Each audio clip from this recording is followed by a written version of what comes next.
NXT Takeover Portland happened, and I was supposed to make a video last night, but I didn't because I had to work this morning. So I was like, yo, I'm gonna get some sleep.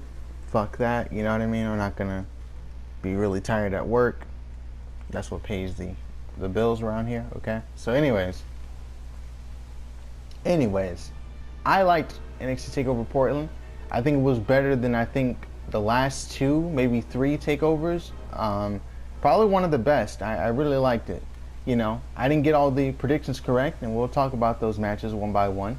I believe the first match was Keith Lee versus Dominik Dijakovic for the North American Championship, and I feel like they put this match on first. Number one, because it was probably going to be really exciting, obviously, with the two big men going, doing things that you wouldn't think they'd be or physically capable of, picking each other up, catching each other out of moves, doing insane flips, and it was all that.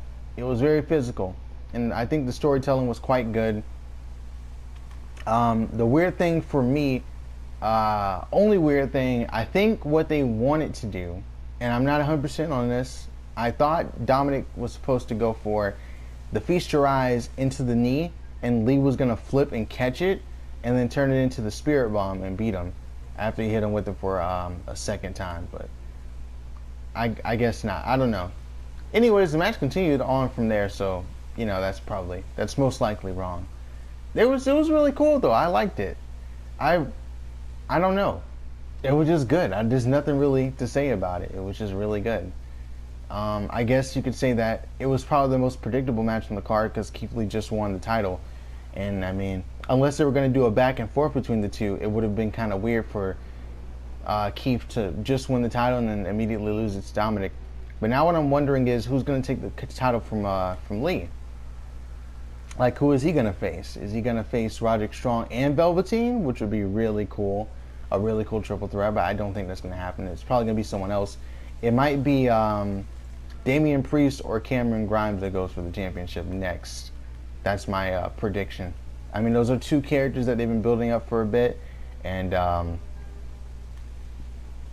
Cameron Grimes, I don't think he's had a match at a pay-per-view before, at a takeover before, like on the actual pay-per-view, not like the pre-show or anything like that. And I think Damian Priest, he hasn't had a title shot yet, so, you know, one of those guys I think will probably be next. Could be wrong, though.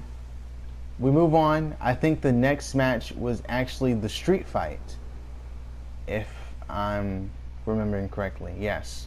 Dakota Kai versus Tegan Nox, and this match was about as physical as I expected it to be. You know, trash can lids getting involved, trash cans getting involved, spear through the barricade, which was kind of cool. I wish it was the padded one, so it could like feel like it exploded, kind of like the ones that happened in video games or whatever. But hey, it worked. They brawled around the ring for a bit before they finally got into the ring. Tegan had the advantage for the most part, and the one thing where like it kind of gave away the finish for me was when Tegan hit the Shining Wizard, or the Shiniest Wizard, and then she didn't go for the pin. I was like, oh, you lost. But then again, Sammy hit Kevin Owens with the haluva kick and then picked him back up and did a second one, so I wouldn't be surprised. That was at a Battleground, I think, so yeah. I wouldn't have been surprised if she would have hit it and still won anyway. What was surprising, which I did not see coming, I was like, I mean, if someone did interfere, it was going to be Candice LeRae, but no, she didn't get involved. Instead, we got, I actually don't know her name, Gonzalez? I don't know. Really big girl. Powerful woman. So I guess now she's aligned herself with Dakota Kai, because Dakota Kai gets put up on a table that they set up before, but they didn't use it, and I actually forgot the table was even there. And then Tegan was like, no, I'm not done with you yet. Grabs the table, tries to finish her off. And then out comes Gonzalez. She grabs her and freaking choke slams her off the top rope. Not through the table, into the table, though, and it was brutal. I think it was more brutal than her going through the table, to be honest. It looked awful, that landing, man. Damn. Took her out back. But then Dakota went for the cover. And she got the pin, and she won. She was confused to see Gonzalez too, so I think the motive might just be maybe she doesn't like Tegan because Tegan was targeting Dakota's leg during the match, but that wouldn't make sense because Dakota targeted her leg. prior, when it wasn't a match, when they were on the same team. I'm not really sure why she aligned herself with Dakota, but this could be a really cool little alliance that they have going. The two of them working together, and then maybe Dakota finally goes to the NXT Championship somewhere down the line, and she has Gonzalez there to interfere and help her win the belt. I could see that happening. How long are they going to last as friends? I don't know. Really good match though. Poppy performed, by the way, and if you know me, you know about that action. Anyways, yeah, I enjoyed her performance. Moving on. What was the next match? It wasn't a tag team match. It wasn't the NXT Championship. It wasn't the Women's Championship. It was actually... Was it? Was it? Oh, I don't think it matters if I get the right order, but I can't remember which one was first. I'm going to watch it again anyway, so, you know, I'll figure it out. But we had Gargano and Finn Balor. This match was cool. I really liked it. I liked how it was a wrestling match, if that makes sense. Like, we had one where it was like these two are going crazy, going back and forth, and we had another match where it was a street fight, and then this was just like, it was just wrestling, purely wrestling, which was cool. Yeah, they did their spots here and there where they tried to take each other out, but for the most part, it focused on wrestling.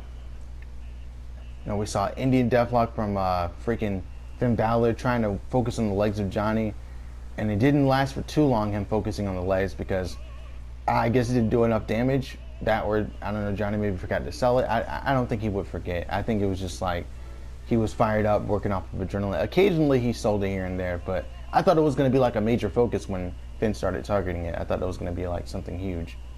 I like the back and forth finish where like Finn hits the shotgun drop kick, and then like, I don't know, he tries to go for the shotgun drop kick off the sling blade, and then he gets hit with the super kick. Johnny goes for super kick, Finn ducks it, shotgun drop kick or whatever. Like, it was cool. I like that little back and forth spot.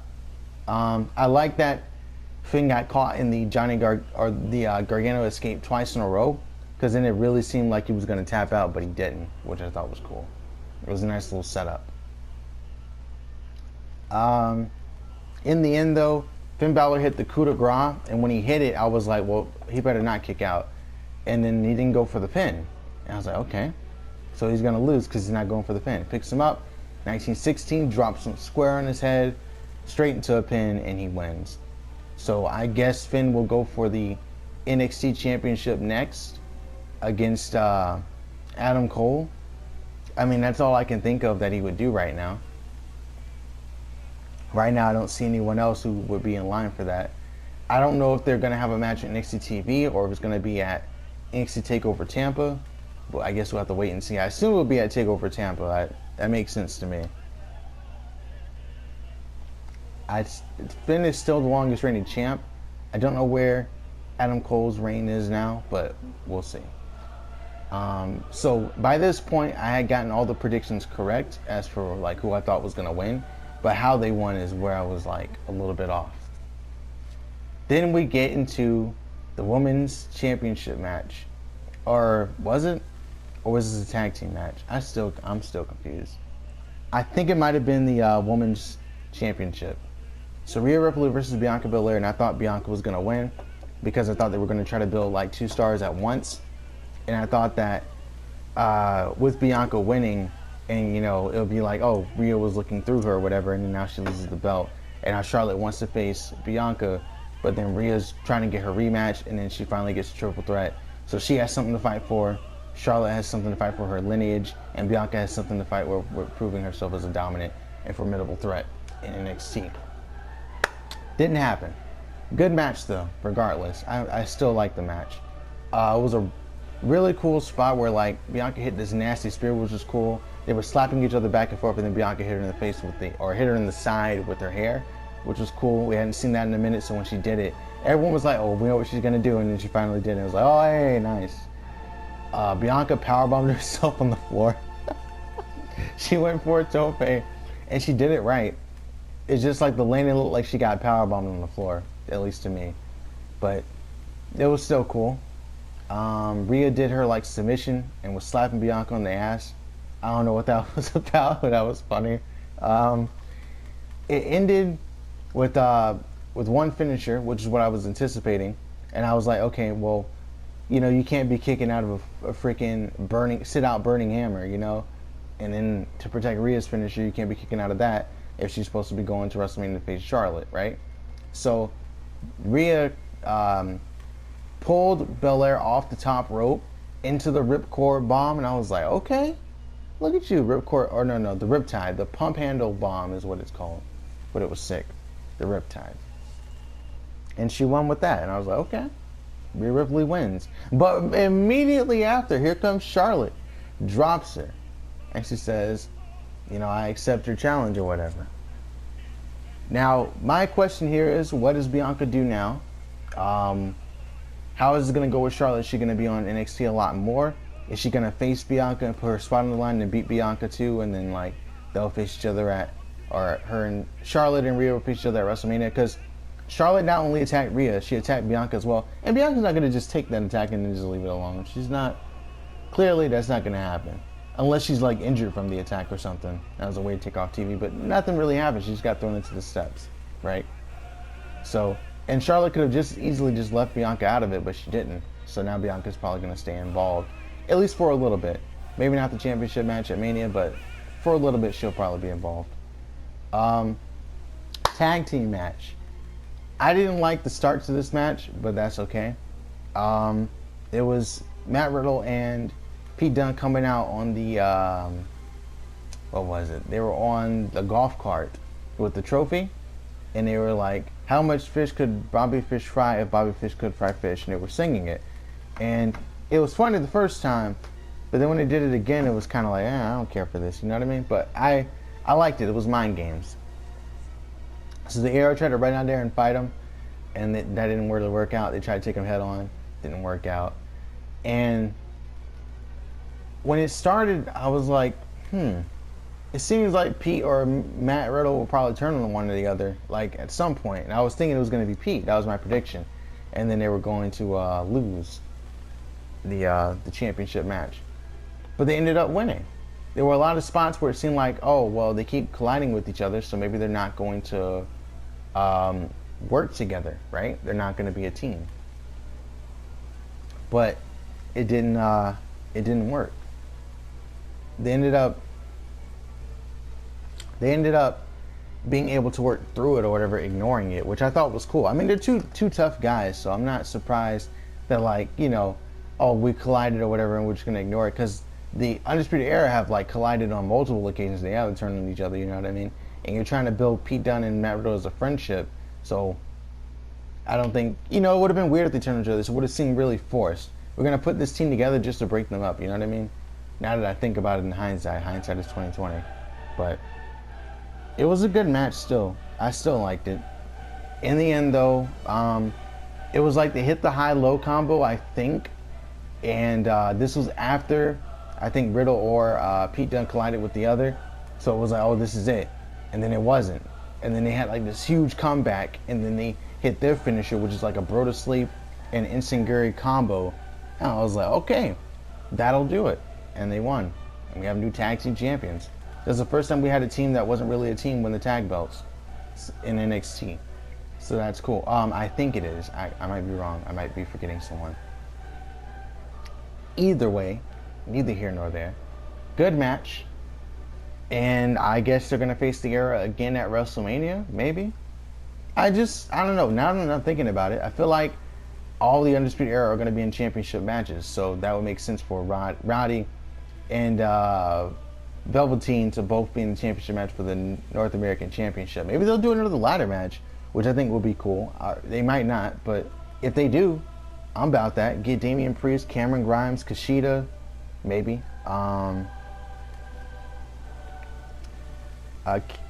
Keith Lee. I'm forgetting their names. Velveteen, Roderick Strong, Cameron Grimes, Kushida, Keith Lee, and Damian Priest. There you go, I got it. That would be a cool ladder match. They're not going to do that, but that would be cool if they did. It is Mania time, so, ladder matches aren't too uncommon. We've seen it before WrestleMania 31. We saw it at Takeover New Orleans, but we don't really know. Let's see what happens here. We'll move on, and now we get into the main event. I'll let you know what match of the night was for me after this. So these two, Adam Cole and Tommaso Ciampa, their rivalry's been building up for a long time, right? So they finally face each other, finally. And the match starts, and it's like exactly what Ciampa wanted to do. He's kind of taking it to Adam Cole, Adam Cole getting a few escapes here and there because he's not a weak champion, you know? You're not going to just bully this guy, right? And then he does a wheelbarrow German suplex to Ciampa, and this top of his back and like his neck hits the table. So now the commentators are saying like, oh wow, this is surgically repaired neck. This match is going to be over soon. So every move that Cole does to the neck is like, oh, it's going to be over. It's going to be over. And then I think that's when the errors start to come out and they start interfering because he can't keep Ciampa down. Ciampa just won't give up. And he's got this never say die attitude. Now he's got the rebel heart, kind of like Johnny Gargano did at NXT Takeover New York. And then Ciampa gets hit with a low blow. Adam Cole, this is pretty funny. He goes for Panama City Sunrise, and then Ciampa kicks him in the dick while he's jumping off the top rope. Very, very innovative. I'm sorry, freaking choking because I'm like got film in my throat or whatever from working. Anyways, what happened next? Now at this point, it's like Ciampa's going to win. He has a fairy tale ending. We get the visual pinfall. Keep in mind, he's also taking out the Era at this point, and I think he took out pretty much everybody. And then he tries to grab the belt to use it, and there's Johnny Gargano, and Johnny Gargano takes the belt from him. So when he takes the belt away, the idea, I guess, is like, oh, look, man, can't be using the belt to win. You got to do it the right way, right? And then he hits Ciampa in the face with the belt, and Ciampa loses the title match. And it's like, what? Like, I thought at some point they were going to have Johnny be heel and Tommaso be face, but I didn't think it was going to be on NXT TV. I thought that would have been on the main roster. But then again, how are they going to have their match that we were supposed to have ever so long ago without, there being a story to it? They can't just have a match and like, oh, we're buddies, but we're going to wrestle each other. You know what I mean? That's not going to happen. So now they've shifted the dynamic. Gargano was the heel and Tommaso was the face. Who's going to win, though? That's the question. I don't know. They both kind of need the win the next time they face each other. When it comes to the two of them, Gargano has 1 win. Tommaso has 2 wins. So perhaps this will be the tiebreaker right here. Perhaps. But another thing you have to keep in mind is if Ciampa's the face in this one, then he's going to have to win the match. What sucks kind of for the NXT champion, no one's really talking about how Adam Cole retained the belt. They're more so talking about how Johnny Gargano took out Ciampa, you know what I mean?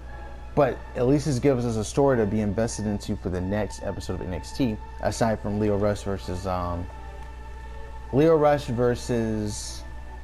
why did I forget his name? Jordan Devlin for the Cruiserweight Championship, and then we have Velveteen Dream versus Roderick Strong. So something else to anticipate, along with Dakota Kai and Tegan Nox and stuff.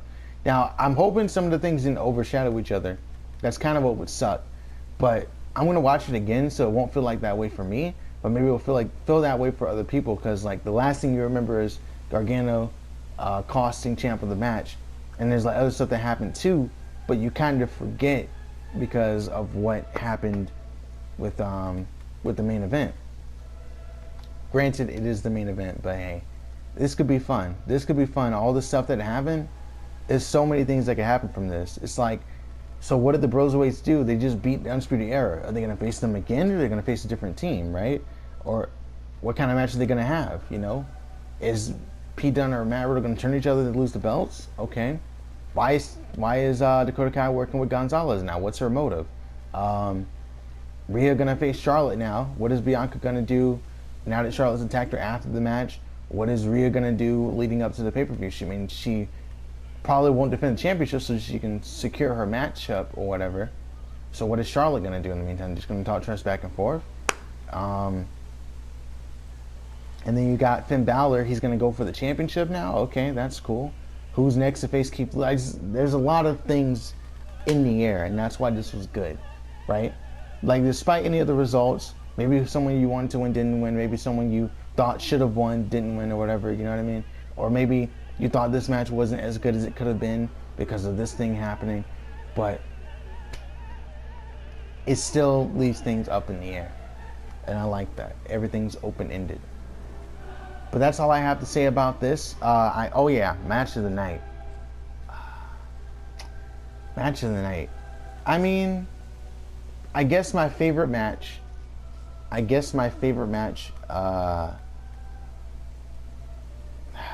don't even know. I don't know. They were all really good. The tag match was really good. I guess Tommaso versus Adam Cole probably be match of the night. All around. I enjoyed Bianca versus Rhea. Like, that was my personal favorite. But the best, like, I guess objectively, like doing everything that it wanted, the storytelling, the build up, all that, I guess it would have to be Ciampa versus Cole. I don't know. It's kind of up in the air. It's all subjectivity, to be honest. I said objective because I'm thinking about all of the things that could have happened in the match, what actually happened, the story building up to it, the fallout of the match. That's what I was considering when I say objective. Anyways, that's it. I'm gonna go stream Walking Dead and play Dragon Ball on Twitch, so you can join or don't. It's up to you. Later.